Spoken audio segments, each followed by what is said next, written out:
नमस्कार मंडळी, मी दीपाली तुमचं स्वागत करत आहे माझ्या किचनमध्ये. तर मी आज बनवणार आहे बेसनची वडी.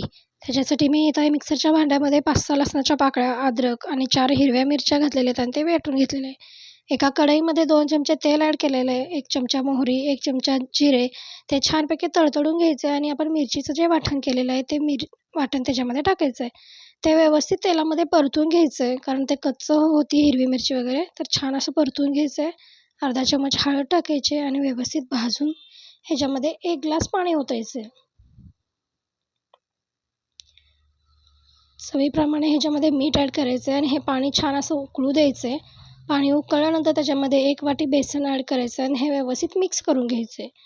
ह्याला एक व्यवस्थित मिक्स झाल्यावर 1-2 मिनटं वाफ द्यायची आहे झाकून आणि त्याच्यानंतर त्याला फक्त चकाकी येऊपर्यंत व्यवस्थित झाकून पलटून असं छान शिजवून घ्यायचं आहे. एका प्लेटला मी इथं तेल लावलेलं आहे आणि ते बेसन शिजवलेलं आपण छानपैकी त्याला चौकोन आकार दिलेला आहे आणि त्याच्या वड्या पाडून घेतलेल्या आहेत. वड्या पाडून झाल्यावरती त्याच्यावरती आपल्याला ओलं खोबरं आणि कोथिंबीरने गार्निश करायचे आहेत आणि ह्या आपल्या वड्या खाण्यासाठी तयार आहेत. अशा नवनवीन व्हिडिओ पाहण्यासाठी माझ्या चॅनलला सबस्क्राईब करा आणि व्हिडिओला लाईक करा, शेअर करा आणि छान छान कमेंट करा.